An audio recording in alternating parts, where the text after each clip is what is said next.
The last human colony was surrounded. The galaxy had written them off. But just as the final defenses collapsed, a ripple tore through space. Reinforcements weren't expected. Earth hadn't sent a fleet in centuries. But when they arrived, they brought everything. Welcome to HFY Startfloor. In the far reaches of a fading galaxy, when hope had become myth and humanity a forgotten whisper, the stars blinked and fire answered. The last colony didn't even have a name anymore. Once it had been called Urisht, a lush crescent of life, carved into the crust of a silver-ringed moon orbiting a gas giant in Sector 19D. Now it was a war zone.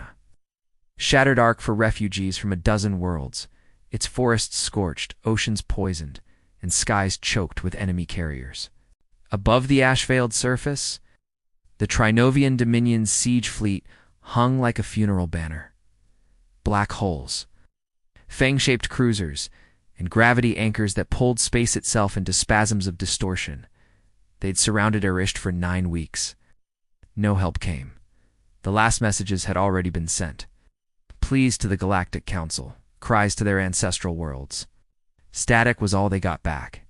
The cum-buoys were silent now, jammed, broken, or ignored. The refugees on Urisht had stopped hoping. Most had already buried that fragile ember days ago when the planetary shields fell. But in a small underground shelter beneath what used to be a school or group of engineers, medics, farmers, and xeno-orphans huddled in the dark, they didn't talk. There was nothing left to say. Then the youngest among them, a human child no older than 10, whispered, "Someone's coming." They thought it was wishful thinking, until the floor shook. Far above, past the perimeter of the Trinovian blockade, something tore reality open like paper. It wasn't a wormhole. It wasn't a hyperspace lane. It was a ripple, silent, seamless fracture in space-time. And through it emerged the first vessel, matte black, triangular, and massive beyond reason. Bristling with gravelances, rail-spick accelerators, and energy sails glowing gold. Then another, then 12 more, then hundreds. The flagship bore a name etched in every tongue known to sentient life. Saul's Vengeance. In the Trinovian flagship Vorak Mall, Supreme Strategist Ket Voss shrieked in disbelief. "This is impossible. Earth has no fleet." The censors disagreed. The Armada wasn't just a fleet, was a phenomenon. Ships of every configuration, from kilometer-wide dreadnoughts to silent interceptor darts, filled the void. Carriers launched swarm pods. Stealth cruisers vanished and reappeared behind Trinovian lines. But most terrifying of all was the coordination. No chaos, no delay. Every move was orchestrated, like Earth had been planning this for centuries, because they had. Earth had not gone quiet. They'd gone dark, watching, listening, waiting, building weapons and war doctrines, so advanced that no one had dared provoke them until now. On the surface, the refugees emerged blinking into the stormlight. The clouds above burned gold and red. Dozens of drop pods descended like falling stars. Human marines poured out clad in adaptive armor, rifles pulsing with tech no other world had ever seen. Evacuation priority. Civilians first, one of them shouted. A Seldari nurse fell to her knees. "You came. You actually came." The Marine looked at her, helmet visor gleaming. "We never left." The galaxy had believed Earth was done. After the Soul Accords 2 centuries ago, humanity had gone silent. No more colonial expansion, no more delegation to the Galactic Council, no interference. They withdrew from the great stage of interstellar affairs like a predator retreating into the shadows, not defeated, but done playing. And the galaxy relaxed. Earth was old now, they said, slow, wounded from its own wars, uninterested in conquest or diplomacy. Their great fleets had dissolved into nothing, their orbital shipyards gone dark. They had turned inward. But the Trinovian Dominion had mistaken silence for weakness. They had invaded the outer human-aligned sectors, probed the ancient borders, taken the helpless colony of Arish B, because no one else would care. And for 9 long weeks, no one did. Until Earth responded. The battle that unfolded in orbit wasn't a battle, it was a culling. Human war as entities rumored to have been dismantled centuries ago hunted the Trinovian ships with terrifying precision. Each movement calculated, each strike overkill. Fighters moved in formations tighter than molecules, darting through point defense lasers like ghosts. Trinovian admirals ordered evasive maneuvers. Their orders didn't matter. Earth's fleet had already predicted them, countered them, trapped them. Within 90 minutes, the Dominion's entire blockade collapsed. On the moon's surface, ground units operated with cold efficiency. In 10-man teams, they moved across ruined refugee camps, establishing evac points, triage centers, mobile shield bubbles. Soldari, Nuvak, Elteri, even species that once waged war on humanity, were lifted into the armored holds of Earth's medical carriers. Without hesitation, a refugee elder, his eyes filled with tears, touched the gauntlet of a passing Marine. "Why?" he asked. "Why are you helping us? After everything we did?" The Marine paused. Her voice was synthetic, filtered through a helmet, but the words struck like thunder. "Because someone has to." High above, aboard Saul's Vengeance, Fleet Commander Darius Venn stood before a wall of holographic projections enemy fleet positions, planetary atmosphere analysis, refugee biosigns. He wore no medals, no ceremonial armor, just a matte black uniform with a single silver insignia. Earth's old sigil long since erased from the galactic memory. A junior officer approached. "Sir, Trinovian flagship requesting terms." Venn nodded once. "Put them through." The transmission crackled. Supreme Strategist Ket Vaz appeared, bloodied, furious, broken. "You dare," Venn cut him off. "You violated treaty space. You enslaved civilians. You fired on refugee ships. This moon is Dominion territory. It was neutral. You made it a war zone. You're centuries late. Human. The Council won't support you. We didn't ask." At that moment, the Saul's Vengeance launched its primary weapon. A ripple cannon firing a sphere of compressed space-time directly into the heart of the Trinovian fleet. Time shattered. 100 enemy ships were frozen in place, their systems locked, their engines dead, their crews trapped in suspended seconds.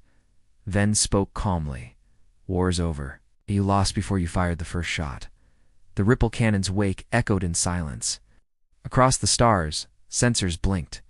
Communications relays choked on the data. Armadas paused mid-mover. Cade entire species, monitoring the invasion like spectators at a sport, froze.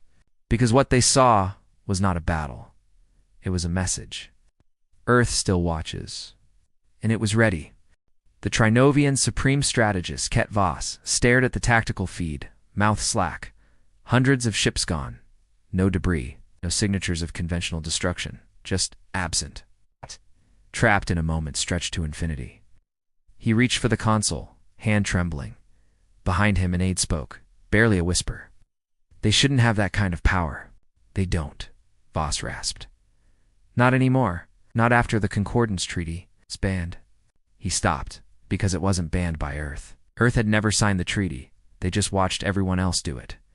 Meanwhile, in orbit over the liberated moon, Earth's Armada continued deploying.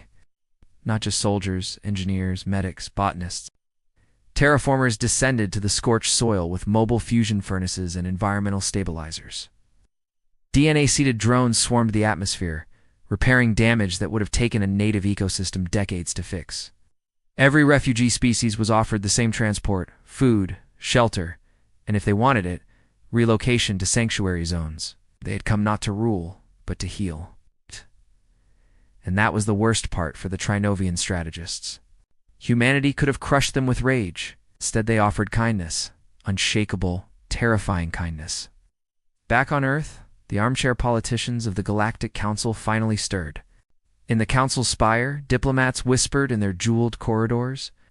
Ancient reptilian empires and crystalline federations reviewed archives, long-forgotten records of Earth's last wars, data black boxes, doctrines of asymmetric retaliation.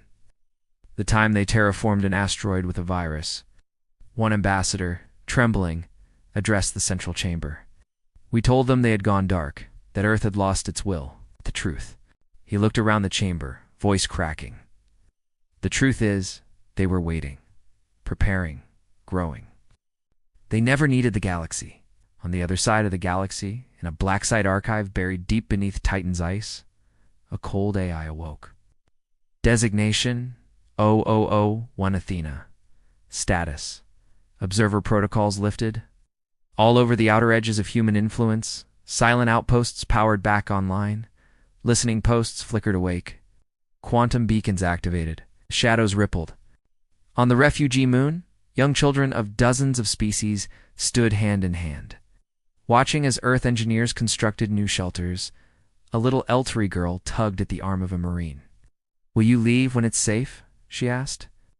The Marine knelt, his visor hissing open. "Not unless you ask us to." She blinked, huge amber eyes wide. "Even after what we did to you?" He nodded. "Especially after that." In deep space, a fleet approached 3 times the size of the Trinovian Dominion. The Kirith Combine, notorious opportunists, had hoped to capitalize on the conflict. But when they emerged into real space, they didn't see a war. They saw the sky filled with ships. Tens of thousands, carriers, battle cruisers, fractal destroyers older than their species. Floating at the center, eclipsing a small moon, was Earth's deep space dreadnought. The silence of memory. Engraved on its hull were 6 words. "We left so we wouldn't conquer." The Kirith fleet reversed course before Earth even spoke. The Kirith retreat was not broadcast. It didn't need to be. The moment they turned, the message was clear. It had drawn a line. And even the scavengers of the stars dared not cross it. Not now, not anymore. On the refugee moon, where fire had once reigned and cities lay in rubble, a different kind of war was underway against hunger, disease, and despair. Humans didn't just send ships, they sent everything. Atmospheric scrubbers, AI-assisted trauma teams, translator implants field, deployed in hours. Nanite repair swarms that hummed like bees as they stitched broken bones and regrew forests. Children who had never seen grass before now stood barefoot in fields blooming overnight.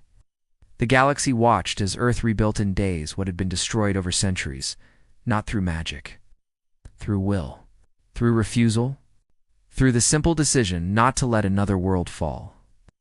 In the command center of the Earth fleet, Admiral Rena Wells stood in silence, eyes scanning tactical displays. Her hair was silver, her jaw scarred, and her reputation mythic. A junior officer approached. "Admiral, the Trinovians are asking for terms."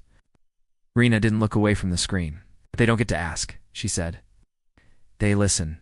Somewhere far from the front, on a rusted world that had once been a galactic capital, the Council of 9 convened in secret. They were supposed to be dormant. One hissed. A backwater, a cautionary tale. What happened? A hologram of Earth's history played silently before them, its wars, its collapses, its rise from the ashes. One of the counselors tapped her claw on the table. "They didn't fall." "No," another murmured, voice heavy. "They learned, and now they've come to teach." In the darkness of interstellar voids, sleeper agents activated, but not Earth's. Silhouettes of human-like forms, grown in secret by alien powers, desperate to understand Earth's endurance, rose from cryovaults, half-clones stolen from ancient DNA, engineered with fear, shaped with misunderstanding. But when they awoke and saw Earth's Armada, they didn't attack, they reached out.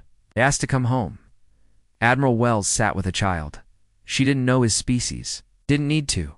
He had war in his eyes, old war. The kind Earth had seen too much of. "You're safe now," she said. The translator chirped, but the boy shook his head.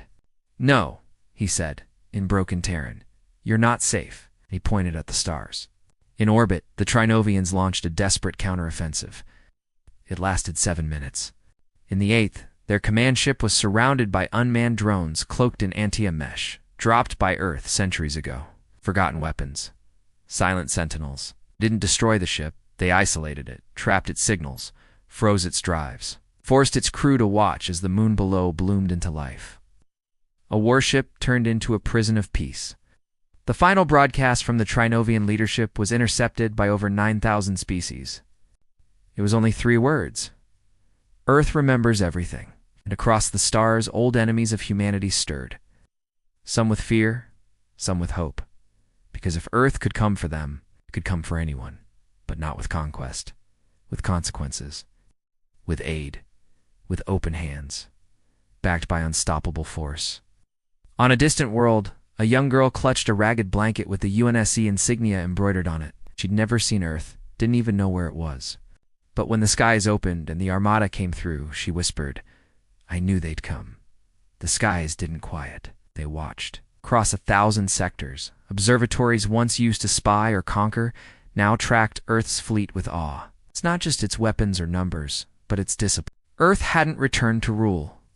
Earth had returned to remember. In the orbit of New Thesha, a planet long reduced to ash in the early Kirith campaigns, terraforming rigs shaped by Terran engineers unfolded like mechanical lotus flowers. The planet had been declared ecologically dead by the Galactic Concord centuries ago. But to Earth, dead was a dare.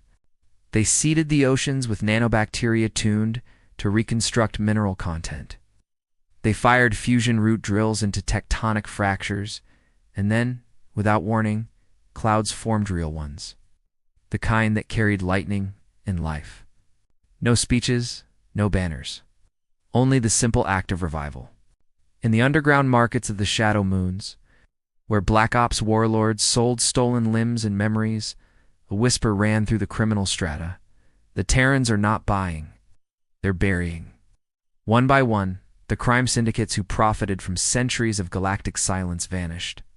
Not with explosions, but with sudden emptiness. Entire strongholds hollowed in seconds. Zero casualties. Every prisoner freed, every slaver gone. The signature. A burn mark in the floor shaped like an open hand. Underneath it, one word. Enough. At the edges of the galactic map, deep in space considered lost to entropy, alien archaeologists uncovered ruins. Not from Earth. From before Earth. Before the stars aligned in the Terran sky. But among those ruins, they found carvings curved, spiral-shaped. A warning written in an extinct language. Translation took weeks. It read, "Beware the ones who forget nothing. They do not forgive quickly, and they love their children more than life." Beneath that, a symbol matching Earth's old Voyager plaques. The scientists dropped their scanners in silence. Back in orbit, over Lumathria's humanitarian fleet faced an unexpected crisis. A line. Tens of thousands of ships not Terran were forming a corridor. Civilian vessels, ex-military frigates, even asteroid haulers.